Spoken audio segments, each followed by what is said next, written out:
कहते हैं कि जिंदगी में कामयाबी उसी को मिलती है जो मुश्किलों के दौर में भी अपनी हस्ती को मिटने नहीं देता।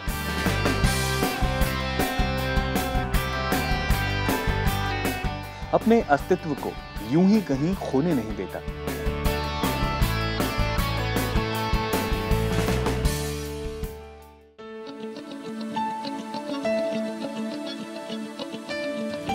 ऐसे ही एक शख्स हैं जिन्होंने लगभग जीरो से अपने कारोबार की शुरुआत की और इसीलिए सिटी फाउंडेशन ने पूरे नॉर्थ इंडिया में हजारों लोगों के बीच में उन्हें माइक्रो एंटरप्रेन्योरशिप अवार्ड के लिए चुना।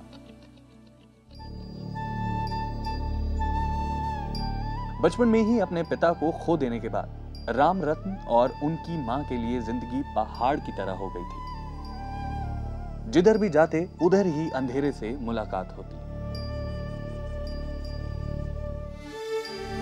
पैसे पैसे के मोहताज राम को कहीं से भी किसी भी तरह की मदद नहीं मिली जिससे कि वो 2 वक्त की रोटी भी कमा सकें। लेकिन उन हालातों में भी राम ने अपना हौसला पहाड़ की तरह मजबूत रखा और हर मुश्किलों का सामना डट कर किया।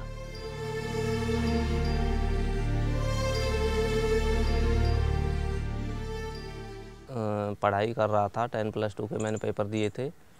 उसके बाद जो है फिर बीए में भी एडमिशन लिया। उसमें 1-2 साल करने के बाद मुझे जो है फैमिली जो है उसके लिए अमाउंट की ज़रूरत महसूस होने लगी, क्योंकि खर्चा के लिए पैसे भी चाहिए। तो मैंने जो है इधर उधर नौकरी के लिए तलाश की, तो नौकरी के लिए बहुत सारी दिक्कतें आई, कोई मुझे मिल नहीं पाई। मैंने सोचा क्यों ना छोटा मोटा कोई अपना काम शुरू करूं। फिर एक दिन उन्हें एक एनजीओ के बारे में पता चला जहां से उन्हें कुछ पैसों की मदद मिली, जिनसे उन्होंने अपने ही गांव में एक आटा चक्की की मशीन लगवाकर खुद के लिए 2 वक्त की रोटी का इंतजाम किया। मुसीबत अभी कम नहीं हुई थी। गांव में लाइट न होने की वजह से उन्हें काफी परेशानियों का सामना करना पड़ा था और जब रात को बिजली आती तब राम रात दिन एक करके काम करते थे।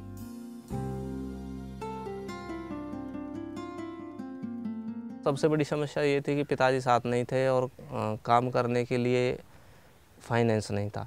और गांव में करने के लिए सबसे बड़ी बात, अब जैसे शहर में तो आप कोई भी लगा के बैठ जाएगा, शहर में सारी सुविधाएं, बिजली की यहाँ पर थोड़ी सी दिक्कत है अभी भी। तो ये भी गांव में काम करने के लिए बड़ी समस्या थी कि सबसे ज़्यादा यहाँ बिजली की परेशानी है, ट्रांसपोर्ट की दिक्कत है, रास्तों की ख़राब है रास्ते। तो इस तरह की भी दिक्कत गाँव में काम करने से आती है। वक्त बदला और देखते ही देखते राम की दिन रात की मेहनत रंग लाई। एक छोटे से मिशन ने उनकी जिंदगी में रोशनी भर दी और आज वो अपने गांव वालों के लिए एक इंस्पिरेशन बन चुके हैं। 30,000 रुपये BYST ने मुझे और फाइनेंस भी किए और बाद में बातचीत हुई कि ये पैसे भी कम हैं काम करने के लिए, क्योंकि काम को धीरे धीरे बढ़ाना था।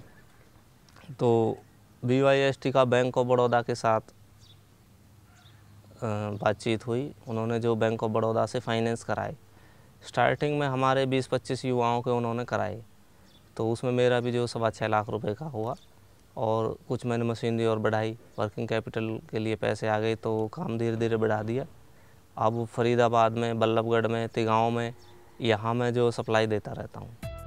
आज राम की यही इच्छा है कि वो एक ऐसा इंस्टीट्यूट खोले जहां आने वाले लोगों को टेक्निकल नॉलेज देकर उन्हें सेल्फ एम्प्लॉयड बनाया जाए, जिनसे वो अपने गांव और अपने देश की तरक्की में हाथ बटा सके। उनकी माली हालत को देखकर ये मुश्किल जरूर लगता है, लेकिन उनके हौसले को देखकर कुछ भी नामुमकिन नहीं लगता। अभी मेरा जो सालाना टर्नओवर है वो 40 लाख है और बैंक ऑफ बड़ौदा के साथ अभी फाइनेंस और बढ़ा रहा हूँ तो मेरा टर्नओवर 1.5 करोड़ के आसपास पहुँच जाएगा। तो मेरी तो सोच यही है कि जैसे गांव के युवा पढ़ते हैं नौकरी के लिए या बिजनेस के लिए शहर की तरफ भागते हैं, मेरी अपनी सोच ये है कि अपने ही गांव में शुरुआत की जाए, किसी भी काम से शुरुआत की जाए, अपने गांव में रोज़गार लगाया जाए, दूसरों को रोज़गार दिया जाए, एक के साथ एक और जुड़ता है। तो यही बात निकल के आती है कि अब बड़ी मल्टीनेशनल कंपनी लगाती हैं अपनी कंपनियां, लेकिन गांव के जो यूथ्स हैं उनको यही समझा पा रहा हूँ, थोड़ा बहुत बताता हूँ, जैसा भी हमारी सोशल संस्था भी काम करती है कि भाई आप ट्रेनिंग कहीं से भी लो, सीखो कहीं से भी, लेकिन कोई भी काम की शुरुआत करनी है तो यहाँ से, अपने गांव से भी हम कर सकते हैं। आज राम की कामयाबी एक उदाहरण है हर उस नौजवान के लिए जो अपनी परेशानियों से भागकर जिंदगी में खुशियां ढूंढते हैं। राम ने यह साबित कर दिखाया है कि इंसान अपनी प्रॉब्लम से भागकर नहीं, बल्कि उनका डटकर सामना करने से ही उन पर फतेह पाता है। ये राम की सादगी और हिम्मत ही है जिसने राम को इस कलयुग में भी राम बना रखा है।